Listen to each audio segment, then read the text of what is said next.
Zifu Media TV ndetse na Zifu Sport nkuko mubibona n'ubundi nk'ibisanzwe turi kuri Kigali Pere nanga kuri tapi no dukunda kuba turi kumwe n'umuvandimwe cyangwa se umushyushya rugamba uzwi ku izina rya Abdul wo mu Gasyata. Uyu munsi rero mubonye bwije kubera ko bari bafunze imihanda ibyishimo ari byose abapolisi barwanye bakura barayo mu muhanda ni ukuvuga ngo byari ibintu bidasanzwe nka kuri tapi ariko ngize amahirwe Abdul ndamubonye ahantu yicaye arimo arabira ibyunzwe nk'umuntu wagira ngo uvuye kuzamuka umusozi bita Kanyarira. Abdul ngo ikaze kuri Zifu Media TV ndetse na Zifu Sport. Murakoze Zifu Media TV na Zifu Sport abakukiye Zifu Sport bakunda cyane ni umushyushya rugamba wanyu Abdul uturuka mu Gasyata umwana w'iyebeye equipe disciplinary w'abashyushya rugamba bari disciplinary w'abashyushya rugamba Rayon Sport. Ikipe ya Al Hilal inganya n'ikipe ya Rayon Sport igitego kimwe ku busa mu minota ya nyuma ikipe ya Rayon Sport yanigaga ikipe ya Al Hilal ku buryo bakiza gushyiraho iminota 5 byibuze ikipe ya Rayon Sport yari gutsinda Al Hilal. Abdul ni ibintu mwakire gute nk'abareye?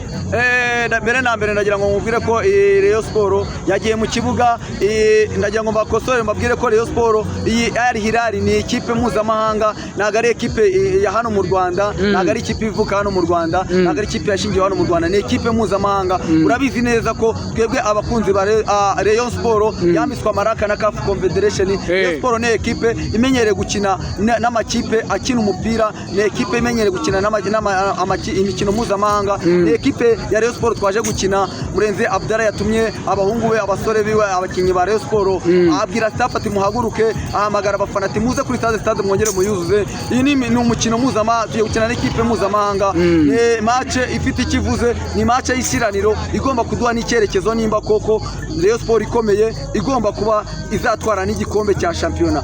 Wabibonye ko Al Hilal ni equipe twatangiye iradutungura cyane ni equipe yadutunga iduca muri humye ibanza kudutsinda igitego kimwe ariko yakojeje agati mu nozi. Ni equipe ya Rayon Sport yari determinée ni equipe yari tayari ni equipe ya Rayon Sport yari hejuru mbese kuva ku mukinyi kuri kwizera kugera ku bakinyi bose bari imbere muri agisi bacimanga wabonye abakinyi bose nabaganije ubonye ko bahise bakanguka ba Obedi equipe iratangira inyereza baro kabisa ba Obedi Abedi ari mu kibuga barakina neza cyane batayici ku mande batangira kuguruka equipe tuyakazi ebana equipe noneho tishira igitutu paka kugeza ku munota wa nyuma wabonye ko equipe Rayon Sport iri hejuru cyane. Al Hilal nayo yagiye ivuga ati yadukomeye amaci abwira ati kabisa equipe Rayon Sport irakomeye twabatsinze ibitego bine mutaritegura ariko mutweretse ko koko nuko nubundi twari tubazi ko muri equipe ikomeye ko tujya duhurira mu matsinda ni equipe twari tuzi ko iraduha akazi kandi koko bagiye bishima bavuga ati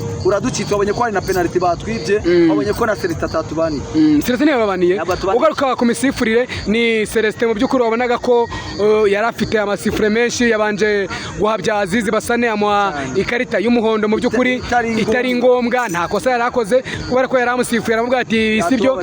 Nyuma yaho akomeza agenda atanga amakarita atandukanye.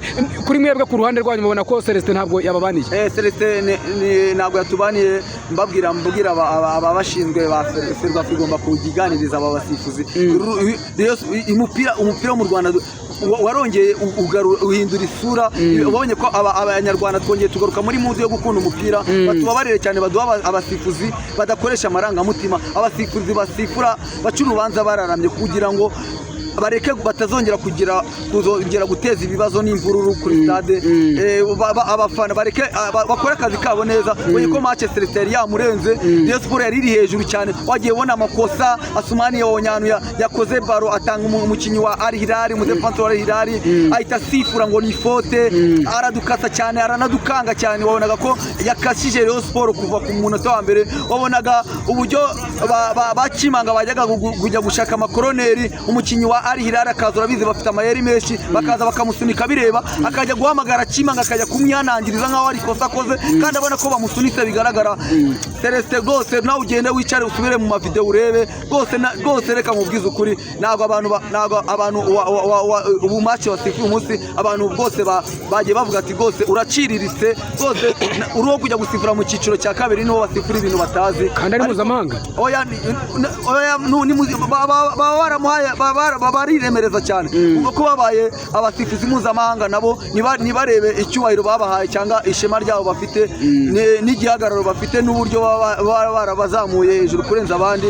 Hano hari abana benshi bajya basifura amace bakarenza aba baseretse bita ngo ni abasifuzi mpuzamahanga. Babonye ko ibintu yasifuraga rwose uyu munsi mwaye zeru kabisa. Ntibakajya babaha bari abasifuzi mpuzamahanga ntabwo babaha match zikomeye. Bajye bazana abakinnyi sifuzi bari lokali bo mu Rwanda bakizamuka babaganirize babahe amakondisiyo nk'aba ngaba bajya babigaho nibakora amakosa rimwe kabiri gatatu babashidikanywaho bajye babashyira ku ruhande babagira abakomiseri cyangwa bagire indi mirimo cyangwa babasezerere batahe. Nimba ubona umufana nk'uyu nguyu ukumva stade yose iraje kuvugirije induru buriya nawe ujye ushyira muri logique uyungurure uvuga uti nshobora kuba ndi ikibazo ugende wige ubutaha ugende ukosore. Nk'umuntu uri muri mwezi Ramazani ndamubariye Celestin nk'umuyisilamu ndamubabariye biriya bintu yakoze nazongere kubikora agende yikosore kugira ngo umupira ni fair play habamo amakosa kandi amakosa abereyeho kwikosorwa. Niyo mpamvu muri football haba gutsinda habamo ibintu bitatu: gutsinda, kunganya no gutsindwa. Nagira ngo mubwire ko nyine ndamubabariye ngewe ariko nagira ngo mbabwire ko Rayon Sport ni Rayon Sport kabisa iri gutanga icyizere cy'ejo hazaza. Ni Rayon Sport iri hamwe umwuka ni mwiza. Perezida Abdallah yaje tumukeneye. Rayon Sport yaje harimo ibibazo urabizi nagiye ntangaza imyaka byose bikandenga ati mbuze umuntu neyeka y'insinzwi kubera ko nabonaga ari Rayon Sport irimo akajagari nshimira na RGB kabisa yabitekereje mu maguru masha ikaba yarumvishe icyifuzo cyacu.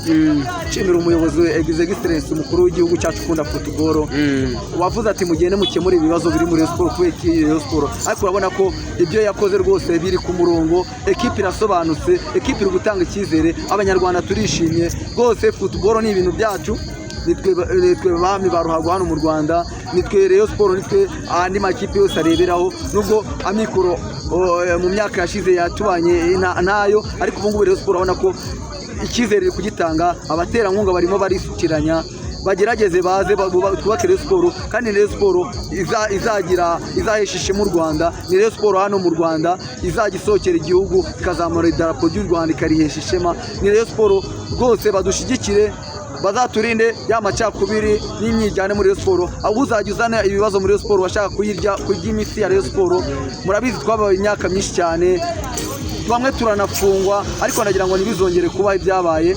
Ndagira ngo mbabwire ko Rayon Sport batwubakire Rayon Sport itarimo ubusambo, itarimo uburiganya, Rayon Sport yindi y'abasportifu, Rayon Sport itsinda tukishima, ya Rayon Sport rwose ya Rayon Sport twifuzaga. Wabonye ko Rayon Sport yakinye baro kabisa bana, wabonye twayatatse umuzamu twamukuyemo n'akaboko wabibonye yavuze ati match irangiye azabwira ati rwose Rayon Sport rwose bana kuraje kabisa mutweretse kuko muri ikipe ikomeye. Ndakeka nta yindi kipe izabahagarika ko nimba mwaje kuduhagarika twakinisha ekipe ya mbere twagiye turegeza ku yandi ma ekipe. Murabibuka match yaduhuje yadutsinze ibitego 4 ariko yari yuzuye ntabwo ari ekipe nimwe yakinye kuri APRFC. Uruka ko kuri match ari Hilali heruka gukina na APRFC yakinisha ikipe ya kabiri ariko wabonye ko uriya mutoza yari yanabitangaje vuga ngo twebwe Rayon Sport ni ekipe tuzi, ni ekipe ifite ibigwi, ni ekipe ifite amateka muri football ya Afrika. Yabitangaje mbere yuko match wabibonye baje bakaniye kabisa. Wabonye ko natwe Rayon Sport twihagarayeho kandi twatanze icyizere cy'ejo hazaza. Twerekanye ko Rayon Sport igiye ari ya Rayon Sport ivuguruye, Rayon Sport itanga umurongo, Rayon Sport iri kuri line kabisa, Rayon Sport ifite imbaraga, ya Rayon Sport ikina umupira kabisa abantu bakishima kabisa. Wabibonye amapoto amapase menshi cyane. Niyo mpamvu Celestino match menya yamurenze bana iyi match wabonaga ko igenda cyane. Gusambabazwe n'iriya karita ya rouge bahaye Bazinzi Basani kuri wowe wabonaga atariyo iriya karita bo karita yabyishame ni karita ya mbere y'umuhondo jaune ya mbere nubwo yari no gutanga ntabwo yibute. Niyo mpamvu mbwira ngo Celestin, niyo mpamvu naguye ngo yakoresheje amarangamutima yiwe ku giti cye.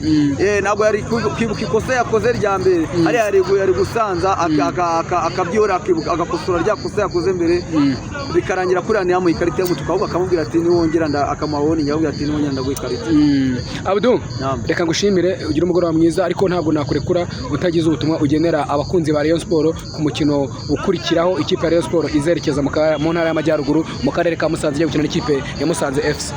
Urakoze cyane ni urundi rugamba rukomeye cyane ni match urabizi ikipe zo mu ntara zikunda kugora Rayon Sport ariko ntabwo nagiye ngubwira abakunzi ba Rayon Sport ko nimugire ubwoba ikipe iri hamwe ikipe irakomeye ikipe nta bibazo ifite ikipe irahembwa kabisa ikipe ya Rayon Sport murabizi ikipe iri guhemba imeze neza ikipe ariyo yose wayikubita hariya niyo yaba ari umuke batwaye batiza bya bintu twagiye tuyikubita ndagira ngo mbabwire ko mwese nta yindi gahunda n'ukuzajya imusanze muri weekend tugomba kumanuka twese tukongera tukabiki inyuma ya ekipe nta gucika intege mbese ni no stop n'ugukina nka final umukino wose mwese abakunzi ba Rayon Sport bari mu Rwanda bari bota amasimbi ndagira ngo mbabwire muze duhaguruke twese twerekeze i Musanze murabizi ko dufite urugendo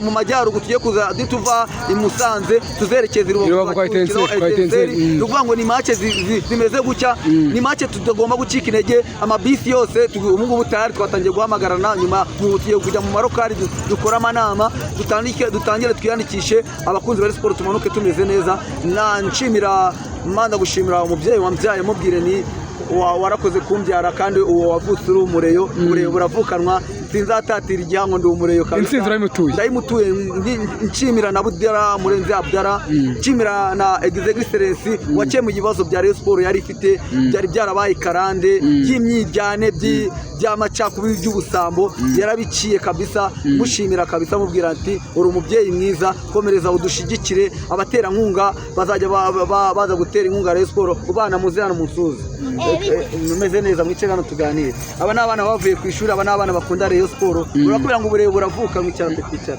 ubureye buravukanwa n'abana babaje kureba aho Rayon Sport yakiniye baba bishimye ibintu biba bimeze neza nsuza abanyagasyata ahantu nkorera mu cyerekezo ndagira ngo mbabwire yuko ubu ngubu usigaye ntuye mu murenge wa Jari mu mudugudu wa Kirehe mu kagari ka Nyaburira mu murenge wa Jari ndagira ngo mbature intsinzi mwese ndabasuza kandi ndabakunda Zifu Media TV Sport bayabakurikiraniye umukunzi wanyu Abdul ndabakunda cyane twese tubi inyuma ya ekipe igisibo cyiza niko bavuga asante baravuga ngo Ramadan Karim asante sana mugoroba mwiza Abdul alhamdulillah ale balula